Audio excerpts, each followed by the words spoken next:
반갑습니다. 안녕하십니까? 네, 우리 옆 사람과도 한번 같이 인사할까요? 잘 나오셨습니다. 네, 많은 은혜 받으십시오. 네, 저는 방금 소개받았던 오현석 목사라고 합니다.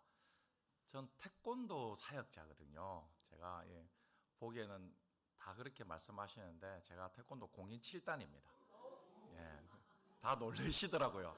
태권도 안 하게 생겼는데요. 이렇게 말씀하시더라고요. 사람은 겉보기와 다르다는 말들을 많이 하지 않습니까?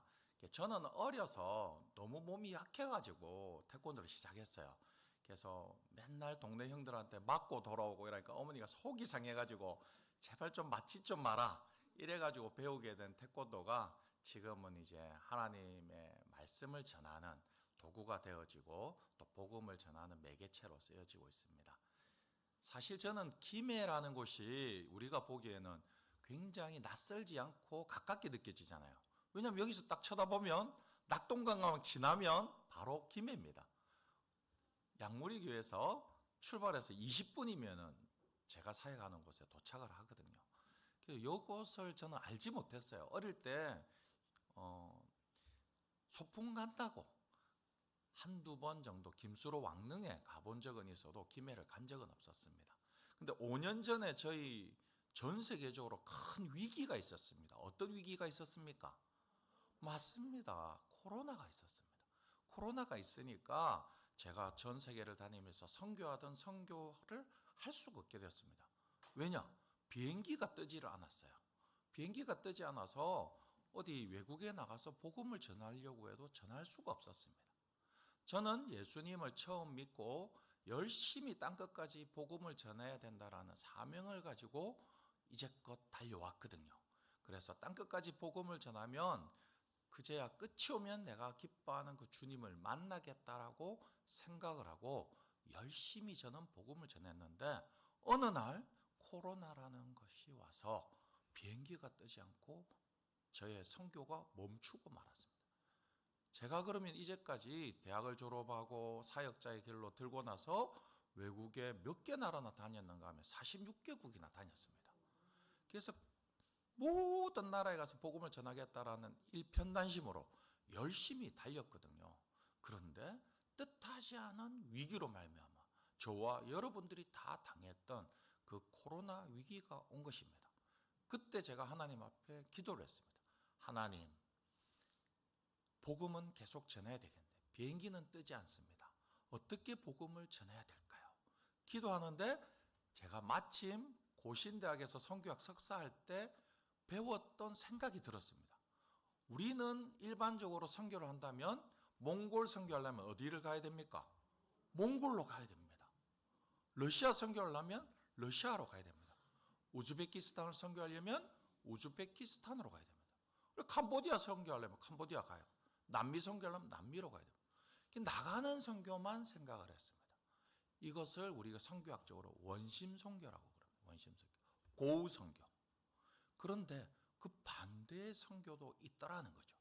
우리가 일반적으로 알고 있는 원심 선교 말고 들어와 있는 사람에게 선교하는 그 선교가 있었습니다. 그것을 무슨 선교라고? 캄 선교라고 합니다. 그리고 구심 선교라고 합니다.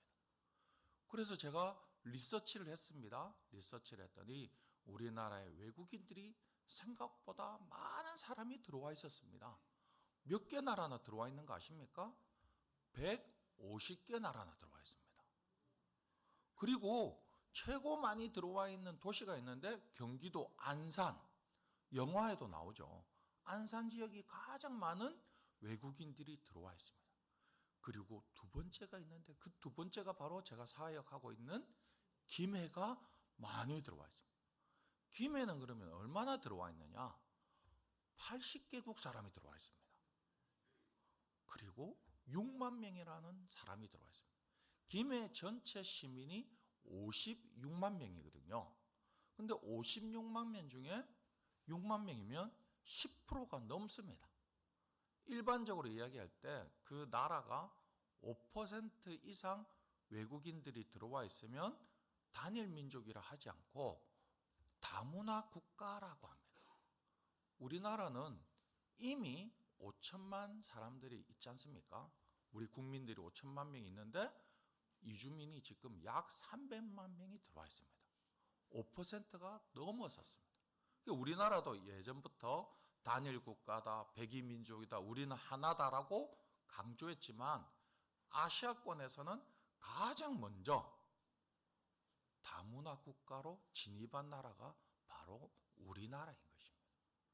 그래서 제가 보니까 김해가 있는 거예요. 김해 가서 보니 과연 외국인들이 많이 있었습니다.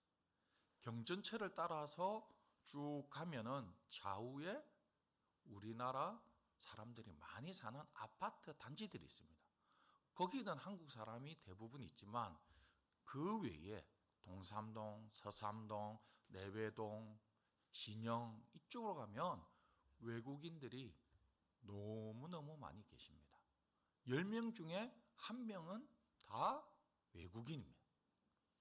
제가 창원에서 김해 쪽으로 우리 사역지로 이동을 한다고 그때 버스를 탔습니다. 버스를 타고 들어오는데 창원에서 출발해서 진영을 지나서 우리 동삼동 쪽으로 올 때쯤 됐을 때 귀에 소리가 낯선 소리들이 많이 들리는 겁니다. 그래서 제가 창밖 보고 있다가 고개를 돌려서 버스 안을 쳐다봤습니다. 쳐다보니 저만 한국 사람이고 전부 외국 분들이셨습니다. 여러분들 여기서 이런 말하면 별로 공감이 되지 않으실 겁니다. 그런데 여기에서 조금만 지나서 이 금곡동에 가면 외국인 아이들도 많이 볼 수 있습니다. 그리고 사상만 나가면 외국인 근로자들을 많이 만날 수 있습니다. 그리고 직장 생활 하시는 분들은 직장에 외국인 근로자들이 한두 명씩은 다 있는 것을 아실 것입니다. 이 김해 지역도 직장 생활하기에 우리나라 청년들이 일하기는 너무 열악하니까 외국에서 근로하러 오신 분들, 돈을 벌러 오신 분들이 많이 있습니다. 외국인들은 주로 이제 두 가지 통로로 우리나라에 들어오게 됩니다. 첫 번째는 공부하러 오는 유학생들이 있습니다. 우리 부산만 하더라도 15,000명이나 들어와 있습니다. 1,000명 이상 한 캠퍼스에 있는 그 캠퍼스가 7개나 됩니다. 김해 인제대학도 외국인 유학생이 1,000명이 넘었습니다. 그래서 우리나라 대학도 외국인 유학생이 없으면 이제 곧 어려움을 겪게 된다라는 말을 많이 합니다. 3년 이내에 부산에 외국인 유학생을 2배로 많이 받겠다. 그래서 3만 명으로 늘리겠다라고 부산시장님이 말씀했습니다. 이것은 비단 부산만의 문제가 아닙니다. 전국적으로는 26만 명이나 되는 유학생들이 와 있습니다. 서울 경희대학교 같은 경우는 외국인 유학생이 8,000명이나 와 있습니다. 그냥 숫자만 가지고 이야기하니까 잘 실감은 나지 않으실 것입니다. 우리가 잘 아는 해운대에 가면 해운대 시장이 있습니다. 해운대 시장에 이렇게 거닐다 보면 가게 주인이 외국인인 분들이 제법 있습니다. 머리에 차도를 쓰고 있는 아주머니도 계십니다. 우리가 실감하지 않고 보지 않아서 그렇지 우리 주변의 외국인들은 생각보다 가까이 와 있습니다. 이분들이 그냥 와서 돈만 벌고 공부만 하시는 것이 아닙니다. 이분들은 무엇을 하느냐? 돈을 벌고 공부도 하지만 자기네 나라 사람들이 와서 다 함께 모이면 또한 예배를 드립니다. 무슨 말이냐? 그 나라에서 믿던 종교를 우리나라에 그대로 가지고 왔습니다. 그래서 여기서 종교 생활도 합니다. 마치 하나님께서 출애굽한 이스라엘 백성에게 가나안 땅에 들어갔을 때 그 싸움에서 이기고 그 땅을 차지했을 때에 그곳에 있는 재물이나 사람들은 다 어떻게 하라고 했습니까? 예, 다 제하라고 그랬습니다. 그 이유가 뭔가 하면 하나님을 바르게 믿고 바르게 살라고 가나안 땅을 허락해서 들여보내는데 그 땅에는 이미 있는 가나안 족속들은 우상 숭배를 하고 있었기 때문에 그 민족과 하나 될 수 없다라고 하나님께서는 말씀하신 것입니다. 그래서 그렇게 하나님께서는 어떻게 보면 이스라엘 민족의 그 순수한 하나님을 섬기고자 하는 신앙을 잘 지킬 수 있도록 했습니다. 그런데 지금은 거꾸로가 되었습니다. 우리나라 사람들은 이렇게 모여서 예배를 드리고 하나님을 잘 섬기고 있는데 뜻하지 않게 외국에서 많은 분들이 와서 그들의 종교 생활을 하고 있습니다. 그 종교 생활만 하는 것이 아니라 그들의 종교를 우리에게 전파하고 있는 실정입니다. 김해에는 모스크가 7개나 있습니다. 각 나라별로 모여서 자기네 나라 사람들에게 알라에게 예배를 드리고 있습니다. 그리고 그 사람들이 모여서 그곳을 커뮤니티로 삼아서 함께 어울려 살아가고 있습니다. 지금 이 시간 김해 동삼동에 가면 한국 사람은 거의 없습니다. 외국인밖에 없습니다. 왜냐하면 일주일 동안 열심히 생활을 하다가 주말이 되면 동삼동에 나와서 먹거리도 사고 친구도 만나고 그리고 벌었던 돈도 본국으로 송금을 합니다. 유일하게 주일날 은행이 문을 여는 곳이 김해입니다. 그 사람들에게 맞춤형으로 문을 열어주는 거죠. 그게 송금도 하고 그리고 뭐 하느냐? 다 같이 모여서 모스크 가서 예배를 드립니다. 그러니 우리가 지금 열심히 해외 선교도 해야 되지만 우리의 시선은 어떻게 보면 지금 우리에게 다가와 있는 이들에게 복음을 전하지 않으면 거꾸로 우리가 점점점 선교당하는 지경에 처해 있는 것입니다. 이분들이 와서 일을 하는데 가장 소망이 하나 있습니다. 어떤 소망이 있느냐? 혼자 와서 일을 하니까 가족이 함께 우리나라에 와서 생활하는 것입니다. 그래서 가족을 데리고 옵니다. 그 데리고 온 그 자녀들이 있습니다. 아들, 딸. 저는 그래서 전략적으로 이 아들, 딸에게 복음을 전합니다. 어른들은 이미 알라를 믿고 자기 신앙이 너무 뚜렷하기 때문에 그 공동체에서 내침을 당합니다. 개종을 하면. 그러니 그들은 복음을 받을 시간도 없을 뿐더러 그 공동체에서 쫓겨나지 않기 위해서 개종을 하기가 쉽지가 않습니다. 그런데 그 아이들은 백지와 같습니다. 이 아이들에게 저는 태권도를 가르쳐 주면서 관계를 맺고 복음을 전합니다.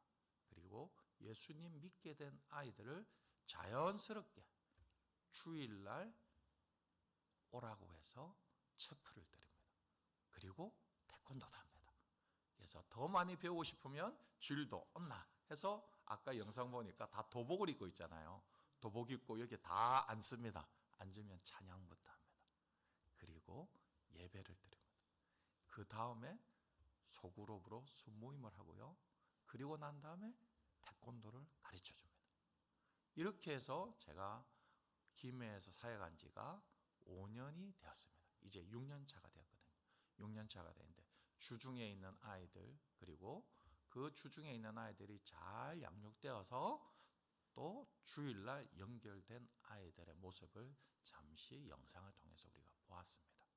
이 아이들에게 복음을 전하는 것은 두 가지의 의미가 있다고 생각합니다. 그들이 구원받는 것. 우리가 양무리 교회지 않습니까? 양이 생명을 얻어야 되죠. 생명을 얻는 것.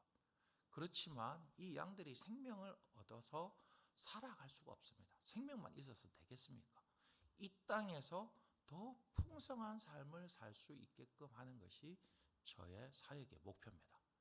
내가 온 것은 양으로 생명을 얻게 하고 더 풍성히 얻게 하려 하심이라고 말씀하신 요한복음 10장 10절의 말씀을 붙들고 저는 오늘도 열심히 달려가고 있습니다. 여러분도 기억나시면 한번 제가 사역하는 곳에 여기 차 타고 봉고차도 있더라고요. 한번 오셔서 와서 기도도 해주시고 아이들 등도 한 번씩 두들겨 주시고 했으면 좋겠습니다. 우리 장로님 말씀처럼 한국교회가 같이 연합해서 이 사역을 함께 해야 됩니다. 저 혼자 할 수 없습니다. 함께 연합해서 우리 좋은 믿음의 이러한 어르신들이 계시지 않습니까? 어르신들이 우리 다음 세대 아이들을 잘 도와주고 그들에게 신앙을 잘 전수해야 될 줄로 믿습니다. 우리들에게 5년 전에 이러한 엄청난 어려운 코로나 팬데믹이라는 시절이 있지 않습니까? 그것처럼 오늘 예수님을 따르는 제자들에게도 엄청난 어려움이 다가왔습니다. 오늘 본문 23절을 한번 다 같이 읽도록 하겠습니다. 시작. 아멘. 배에 오르심에 제자들이 따랐다고 했습니다. 오늘 제자들은 배에 오르신 예수님을 따라서 배를 타고 가다가 풍랑을 만났습니다. 이 풍랑은 예기치 못한 풍랑이었습니다. 마치 우리가 전혀 예상하지 못했던 코로나 팬데믹이 우리에게 다가왔던 것처럼 이 제자들에게도 엄청난 풍랑을 만났던 것입니다. 우리가 이 풍랑을 살펴보기 위해서 이 갈릴리 바다를 한번 살펴보았으면 좋겠습니다. 갈릴리 바다는 북쪽과 남쪽으로 길게 생겨 있습니다. 그래서 북쪽부터 남쪽까지 총 길이가 21km, 그리고 동서로는 11km나 되는 아주 넓은 바다입니다. 그리고 그 둘레를 다 합치면 53km나 됩니다.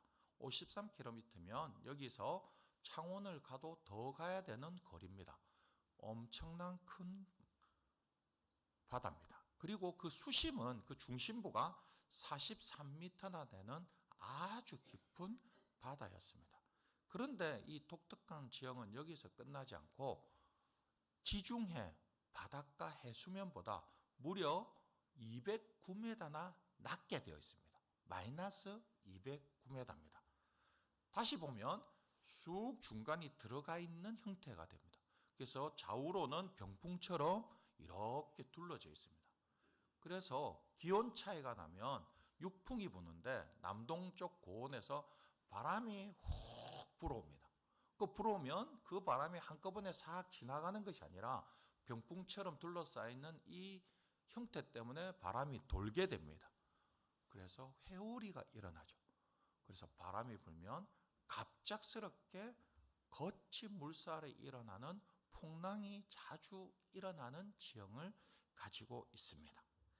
이 갈릴리 바닷가를 그런데 예수님과 사역을 하다가 예수님께서 이 편에서 저 편으로 이동하실 때 작은 배, 고기잡이 배를 타고 건너가게 된 것입니다.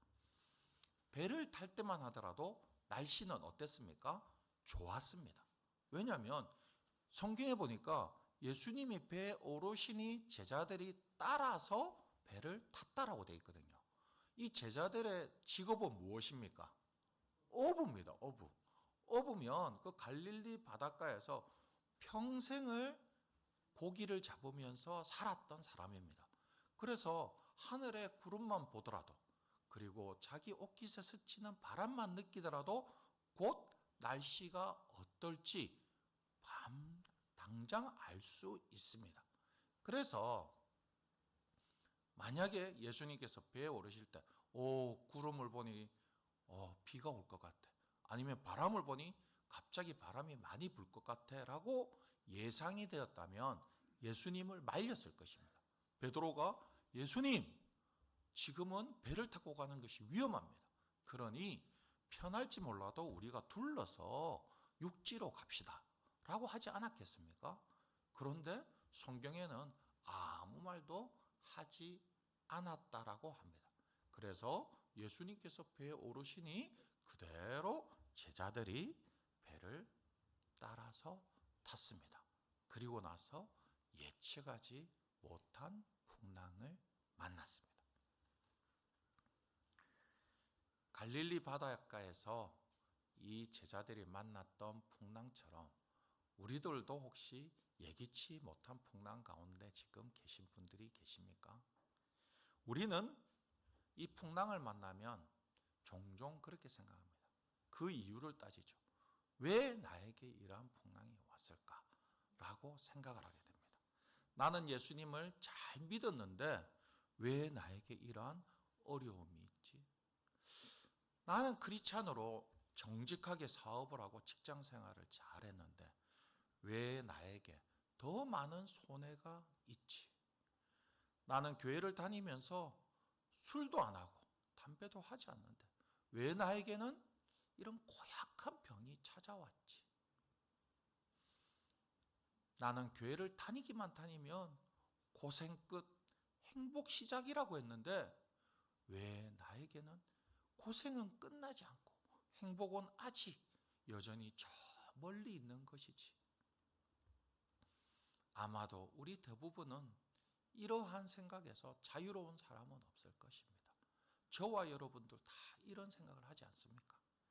그래서 오히려 예수님을 믿지 않는 사람이 나보다도 더 잘 먹고 잘 사는 것 같고 더 자식이 잘 되는 것 같고 사업도 잘 되는 것 같아서 내가 마음이 아프고 마음이 불편해서 눈물을 흘리면서 밤잠을 뒤척이는 경우가 한두 날이 아니지 않습니까? 그러나 여러분, 이 풍랑은 그냥 일어난 풍랑이 아닙니다. 여러분에게 일어난 이러한 어려움은 그냥 일어난 어려움이 아닙니다.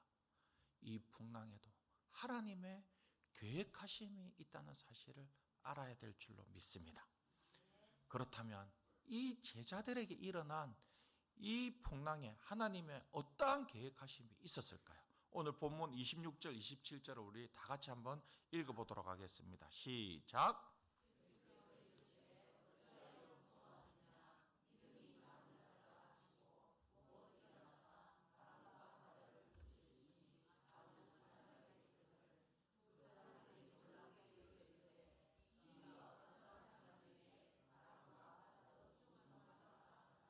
아멘. 이 풍랑으로 인해서 하나님의 계획하심, 하나님의 기쁜 뜻은 무엇인가 하면 예수님은 메시아시다. 예수님은 왕이시다라는 것을 보여주시기 위한 계획이셨다는 것입니다. 여러분, 이 마태복음은 1차원적으로는 많은 성도들을 위해서 쓰여진 책입니다. 그러나 그 독자의 중심에는 누가 있는가 하면 예수님을 믿는 유대인들을 위해서 쓰여진 책입니다. 예수님이 오시고 많은 유대인들이 예수님을 믿었습니다. 그렇지만 대부분의 유대인들은 아직까지도 예수님을 메시아로 받아들이지 않고 있었습니다. 그래서 예수님을 믿지 않는 유대인들에게 예수님은 왕이시다. 예수님은 우리가 기다리고 기다리는 메시아시다라는 것을 말씀하기 위해서 쓰여졌다라는 것입니다. 오늘 이 마태복음의 핵심 내용이 예수님은 유대인의 왕이라는 것처럼 이 사건을 통해서 무엇을 말씀하신다고요? 예수님은 왕이시고 메시아다라는 것을 나타내기 위해서였다는 것입니다. 오늘 본문을 다시 한번 살펴보면 24절에 보면 바다에 큰 놀이 일어났다고 했습니다. 그리고 배가 물결에 덮이게 된다. 큰 놀이라는 것은 헬라 원문으로 세이스모스라고 하는데 거대한 폭풍, 지진을 말합니다. 거대한 폭풍, 큰 풍랑이 일어났다는 것입니다. 그래서 바닷물이 휘몰아쳐서 배에 막 넘치게 되어서 다 물이 덮이게 됐다라는 것입니다. 그때 제자들은 어땠습니까? 죽음의 공포를 느꼈습니다. 배가 요동을 치니 물이 다 뱃속에 차면 배가 가라앉아서 그 43m나 되는 깊은 물속으로 다 빠져 죽을 것이라고 생각을 했으니 죽음의 공포를 느꼈던 것입니다. 그래서 어떻게 했습니까? 자기의 있는 노력과 자기의 있는 지식을 다하여서 노를 저었을 것입니다. 닻을 올려라, 아니야 노를 오른쪽을 저어라 하고 이 풍랑을 헤쳐나가려고 노력을 했을 것입니다. 그러나 그 모든 수고는 헛수고였습니다. 그리고 나서 그들이 했던 게 무엇입니까? 예수님께 달려갔습니다. 예수님, 우리가 죽게 되었습니다 하고 예수님을 깨웠습니다. 그러한 제자들의 모습과 또 한 모습은 예수님의 모습을 볼 수가 있습니다. 예수님은 어떻게 하고 계셨습니까?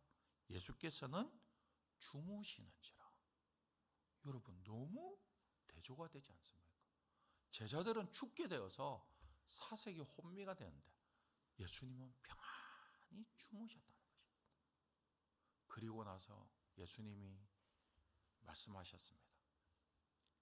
믿음이 적은 자들아고 말씀하셨습니다. 그리고 나서 그 바람과 파도에게 명령하셨습니다. 잠잠하여 자라. 샬롬이라고 말씀해 주셨습니다. 그랬더니 그렇게 요동치던 바람이 멈추었습니다. 그리고 바람이 멈추니 파도도 잔잔해졌습니다. 이 모습을 통하여서 빛이 없을 때 빛을 말씀으로 창조하신 분이 누구십니까? 하나님이십니다. 말씀으로 창조하셨습니다. 사람은 대자연을 대적해서 거스를 수가 없습니다.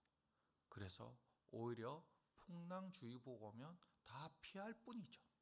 풍랑이 오니까 조심해서 잘 헤쳐나가십시오라고 풍랑주의보를 내리는 일기예보가는 아무도 없습니다. 왜? 그 풍랑과 싸워서 이길 수 있는 사람은 없기 때문입니다. 그런데 그 풍랑을 고요하게 잠잠하게 하신 이분은 사람이 아니고 하나님이시라는 것입니다. 하나님이시라는 것입니다. 아멘. 이 예수 그리스도가 기다리던 우리의 왕이요 메시아이시요 곧 하나님이시라는 것을 나타내 주신 것입니다.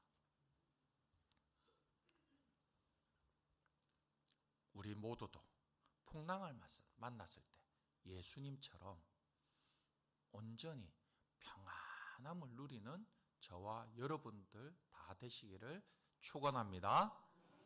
그러나 하나 더, 많은 사람들이 풍랑을 만났을 때 예수님처럼 평안함을 누릴 수는 없습니다. 그렇다면 어떤 사람이 풍랑을 만났을 때 예수님처럼 평안함을 누릴 수 있을까요? 오늘 25절 본문을 한번 다 같이 읽도록 하겠습니다. 시작.